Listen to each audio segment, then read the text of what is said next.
Brest, sur la côte de la Bretagne, en France, ici, sous un ciel gris et froid, se trouve l'une des installations militaires les plus secrètes et les plus importantes du monde. Elle s'appelle l'île Longue. C'est ici que la France garde ses sous-marins nucléaires, 4 au total, et au moins l'un d'entre eux est toujours en mer, 24 heures sur 24, 365 jours par an, depuis 1972. Le 2 mars 2026, Emmanuel Macron s'est rendu dans ce lieu. Il s'est tenu devant le sous-marin Le Téméraire, a prononcé un discours qui pourrait changer l'histoire de la sécurité européenne. Un discours que 60 ans de doctrine nucléaire française n'avaient jamais permis. Un discours que Berlin, Varsovie et Moscou ont écouté avec une grande attention. Car ce jour-là, Macron a fait une proposition qui semblait impossible, offrir le parapluie nucléaire français à 8 pays européens. Permettre aux alliés de participer aux exercices nucléaires de la France, envoyer des avions stratégiques français vers des bases alliées. Et en même temps, et c'est important, il a affirmé que le bouton rouge reste exclusivement entre ses mains. Seul le président français décide, personne d'autre ne partage ce pouvoir. Alors, qu'est-ce que cela signifie concrètement ? L'Europe est-elle en train de créer une bombe européenne ? L'Allemagne aura-t-elle accès à l'arme nucléaire ? La Pologne tirera-t-elle pour défendre la Pologne ? Nous allons répondre à toutes ces questions. Mais attention, la réalité est à la fois plus ambitieuse et plus limitée qu'elle n'en a l'air au premier abord. Pour comprendre pourquoi ce discours a eu lieu maintenant, il faut comprendre le monde dans lequel nous vivons en mars 2026. Car ce n'est pas un hasard. Macron n'a pas choisi cette date par simple convenance. Il l'a choisi parce que le monde a profondément changé et que l'Europe n'a plus d'autre choix que de réagir. Pendant 70 ans, l'Europe a vécu sous un parapluie nucléaire américain. L'OTAN fonctionnait ainsi: si la Russie attaquait un membre de l'Alliance, les États-Unis répondaient, y compris avec des armes nucléaires. C'était une promesse. C'était la base de la paix européenne depuis 1945. Cette promesse est en train de disparaître. La nouvelle administration américaine a clairement indiqué que ses intérêts se tournent de plus en plus vers le Pacifique et vers la Chine. La guerre en Europe est désormais un problème européen.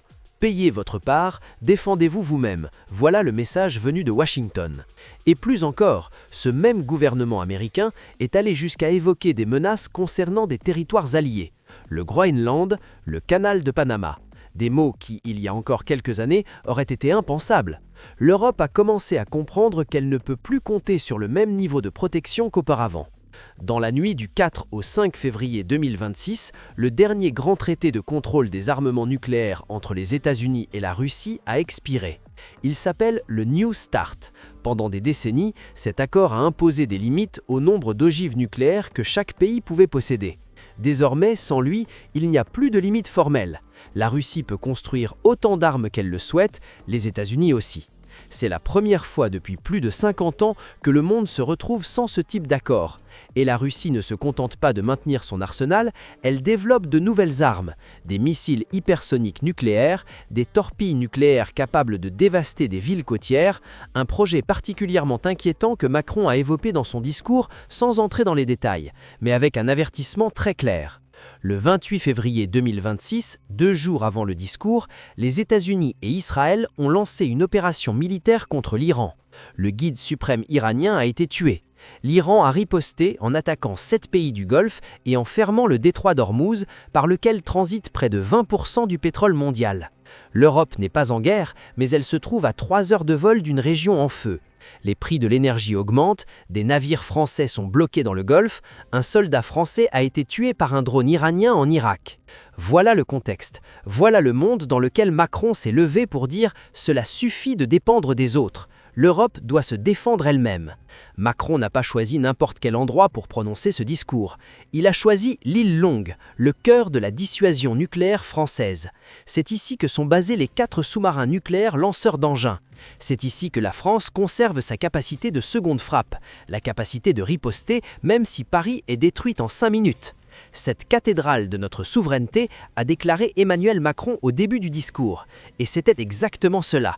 Une cathédrale, un lieu sacré, un lieu où les mots ont un poids différent. Avant d'expliquer ce qui a changé, il faut comprendre ce qui existait auparavant. Pendant 60 ans, la doctrine nucléaire française a été construite par Charles de Gaulle selon une logique très simple. La bombe française protège la France. Uniquement la France. Personne d'autre.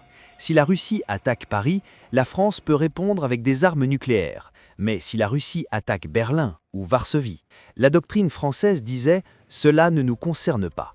La décision d'utiliser la bombe appartient au président français et à lui seul. Et les intérêts vitaux qui justifient son utilisation sont définis par le président de manière souveraine sans consulter personne. Cela s'appelait l'ambiguïté stratégique. Les Alliés ne savaient pas exactement dans quelles circonstances la France tirerait, l'ennemi non plus. Et c'était précisément le dû. La dissuasion fonctionne par le doute. Macron a ouvert son discours par une phrase qui donne le ton. Nous vivons actuellement, sur le plan géopolitique, une période de rupture, pleine de risques. Ce n'était pas de la rhétorique, c'était une analyse. Et ensuite, il a énuméré ce qui va changer. Emmanuel Macron a présenté un nouveau concept, la dissuasion avancée. Qu'est-ce que cela signifie ? C'est une manière pour la France de coopérer avec ses alliés européens dans sa stratégie nucléaire, sans partager le contrôle de l'arme.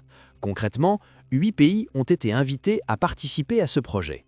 Le Royaume-Uni, qui possède sa propre arme nucléaire, ainsi que l'Allemagne, la Pologne, les Pays-Bas, la Belgique, la Grèce, la Suède et le Danemark. Ces pays pourront participer aux exercices nucléaires français. Et la France pourra effectuer des déploiements de circonstances, c'est-à-dire envoyer des avions stratégiques nucléaires vers des bases situées dans ces pays. Macron a laissé la porte ouverte. Les discussions sont également ouvertes avec plusieurs autres pays et se poursuivront dans les prochaines semaines et les prochains mois. C'est l'annonce la plus concrète du discours et elle est passée quelque peu inaperçue dans le tumulte médiatique des jours suivants. Macron a déclaré très clairement « J'ai ordonné l'augmentation du nombre d'ogives nucléaires de notre arsenal ». C'est la première fois que cela se produit depuis des décennies. Depuis au moins 1992, l'arsenal français était en diminution. La logique était celle de la stricte suffisance, ne posséder que le minimum nécessaire pour dissuader tout adversaire. Cette logique appartient désormais au passé. Dans le même temps, Macron a annoncé que la France cessera de communiquer les chiffres exacts de son arsenal. Jusqu'à présent, le nombre officiel était moins de 300 ogives. Désormais, ce chiffre devient secret. Pour mettre fin à toute spéculation, a-t-il déclaré, l'opacité devient ainsi une partie intégrante de la stratégie. Un détail qui n'en est pas un, le prochain sous-marin nucléaire français, qui entrera en service en 2036, s'appellera l'Invincible. C'est à déclarer l'Invincible est un message puissant, pour les alliés, pour les adversaires, pour l'histoire. Et voici le paradoxe central de tout ce discours. Après avoir annoncé toute cette ouverture, les exercices, les déploiements, la coopération, Macron a été très clair sur ce qui ne change pas. La décision finale appartient uniquement au président français. Il n'y aura aucun partage de la décision ultime, a-t-il affirmé. La dissuasion doit rester un intangible français. En langage clair, les alliés peuvent s'entraîner avec nous, peuvent accueillir nos avions, mais ils ne peuvent pas appuyer sur la gâchette. Cela reste notre prérogative. Parmi les 8 pays invités, le plus surprenant est l'Allemagne. Pourquoi ? Parce qu'en 1954, l'Allemagne a formellement renoncé à posséder des armes nucléaires. C'était une condition pour sa réintégration dans la communauté internationale après la Seconde Guerre mondiale. Le pays qui a déclenché la guerre, le pays qui a tué 6 millions de Juifs, ne pouvait pas avoir la bombe. C'était une ligne rouge de l'histoire. Et le 2 mars 2026, le chancelier allemand Friedrich Merz a signé une déclaration commune avec Emmanuel Macron annonçant la création d'un groupe de pilotage nucléaire bilatéral franco-allemand. L'Allemagne participera aux exercices nucléaires français dès 2026, avec ses forces conventionnelles non nucléaires et des visites d'installations stratégiques commenceront prochainement. Pour mesurer le poids historique de cette décision, jamais depuis 1945, un gouvernement étranger n'avait assisté à un exercice nucléaire français. L'Allemagne sera la première. C'est extraordinaire. Mais attention, et c'est un point essentiel, l'Allemagne n'aura pas accès à l'arme nucléaire. Elle ne pourra pas décider de son utilisation. Elle s'entraînera, elle comprendra mieux le système, mais le doigt sur le bouton restera exclusivement français.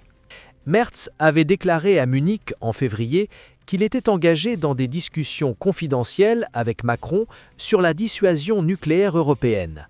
Certains estiment que cela a été bien accueilli, d'autres jugent que c'était malvenu et dissonant, notamment parce qu'au même moment, Berlin remettait en question le programme SCAF, l'avion de combat de 6e génération, essentiel à la composante aérienne de la dissuasion française. La Pologne est le deuxième pays qui mérite une attention particulière. Donald Tusk a déclaré que son pays travaille avec ses amis sur ce projet de dissuasion avancé. Et il y a un contexte important. En mai 2025, la France et la Pologne ont signé le traité de Nancy qui inclut une clause de défense mutuelle.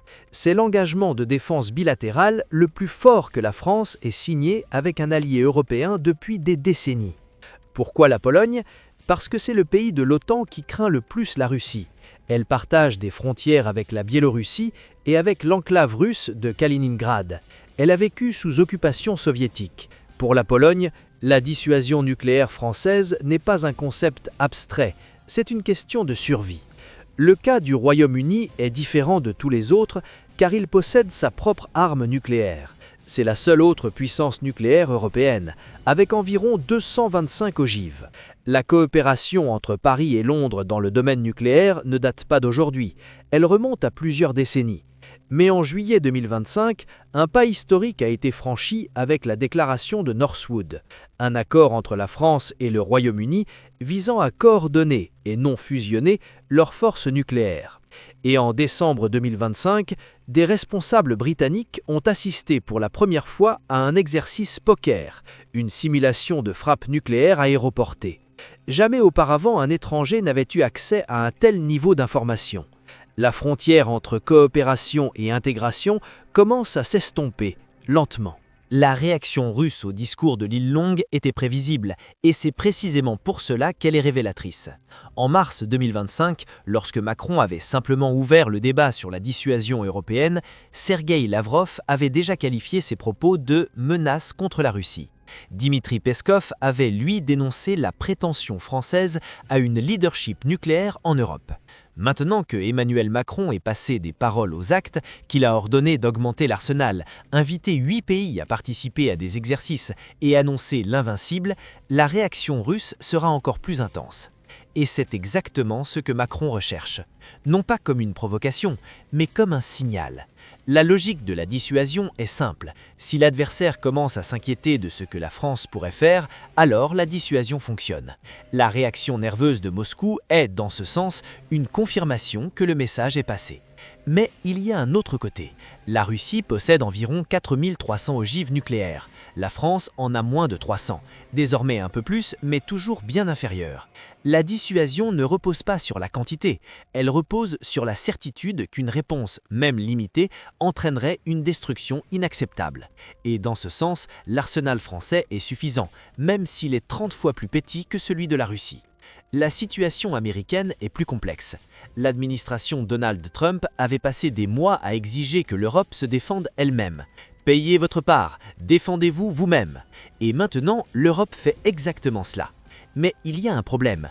Elle le fait en dehors du cadre américain, en dehors de l'OTAN, en dehors du contrôle de Washington. Et cela ne faisait pas vraiment partie du scénario. Une Europe nucléairement autonome, dirigée par Paris, est à la fois ce que les États-Unis demandaient et ce qu'ils redoutent le plus. C'est le paradoxe de Trump. Il voulait une Europe capable de se défendre, mais il voulait aussi une Europe qui ait besoin des Américains pour le faire. Si l'Europe peut se défendre seule, sans dépendre des États-Unis, le pouvoir américain sur l'Europe diminue, et c'est un problème géopolitique que personne à Washington ne souhaite admettre publiquement. Mark Rutte avait averti les Européens en janvier 2026 au Parlement européen. Dans ce scénario, vous perdriez le garant ultime de votre liberté, le parapluie américain. Un avertissement clair, l'autonomie européenne a un coût. Les critiques les plus dures contre Macron ne sont pas venues de Moscou ni de Washington, elles sont venues de l'intérieur même de la France. Marine Le Pen et Jordan Bardella ont publié un communiqué immédiat. La dissuasion engage la nation, elle ne se délègue pas. Ils ont accusé Macron de dispersion des moyens nucléaires français sur le territoire européen et ont mis en garde contre une dilution de la souveraineté française. C'est un argument sérieux qui mérite d'être présenté honnêtement. Le Pen a raison sur un point. Partager des exercices et des infrastructures nucléaires avec d'autres pays crée des dépendances. Si la France envoie des avions nucléaires vers une base polonaise, que se passe-t-il si la Pologne change de gouvernement? Si l'Allemagne décide de se retirer de l'accord, la souveraineté française devient alors partiellement dépendante de décisions que Paris ne contrôle pas. La réponse de Macron serait la suivante. La souveraineté n'est pas l'isolement. Une France isolée est une France affaiblie. Une France qui dirige l'Europe est une France forte, et une Europe forte est une France plus sûre. Qui a raison? C'est précisément l'une des questions que la vidéo doit laisser ouverte. C'est exactement le type de débat qui génère des commentaires et de l'engagement. Jusqu'à présent, nous avons parlé de ce que Macron a annoncé, de que les alliés ont dit et de la manière dont le monde a réagi. Mais il y a une question honnête qu'il faut poser, une question qu'aucun analyste rigoureux ne peut éviter. Si la Russie attaquait Varsovie demain, Macron appuierait-il sur le bouton? La réponse honnête est « nous ne savons pas ». Et c'est précisément là que réside le problème. La dissuasion nucléaire fonctionne lorsque l'adversaire croit, même sans certitude, que la puissance nucléaire utiliserait l'arme pour défendre l'allié attaqué. Mais il existe une différence énorme entre Paris et Varsovie. Risquer la destruction totale de la France pour défendre la Pologne est une décision d'une toute autre ampleur que risquer la destruction de la France pour défendre la France. Les stratèges appellent cela le problème de la crédibilité. Et ce n'est pas un problème nouveau. Lorsque les États-Unis ont promis de défendre l'Europe avec des armes nucléaires pendant la guerre froide, de nombreux experts européens en doutaient. Les Américains risqueraient-ils New York pour Hambourg? La réponse n'a jamais été testée, et on espère qu'elle ne le sera jamais. Avec la France, la question est encore plus aiguë. Emmanuel Macron a explicitement déclaré que la définition des intérêts vitaux, le déclencheur justifiant l'usage de l'arme nucléaire, reste une appréciation souveraine française. Autrement dit, c'est Macron ou le prochain président qui décide si la Pologne fait partie des intérêts vitaux de la France. Aucun allié n'a voix de chapitre, aucun mécanisme européen ne peut imposer cette décision. Il existe 3 obstacles concrets que toute analyse sérieuse doit mentionner. Premièrement, le problème des avions. Pour que l'Allemagne ou la Pologne puissent un jour transporter des ogives nucléaires françaises, ce qui n'est pas encore à l'ordre du jour mais constitue la logique de long terme, il faudrait modifier leur F-35 Lightning II. Ces modifications nécessitent l'autorisation des États-Unis. Ou bien ils devraient acheter le Dassault Rafale.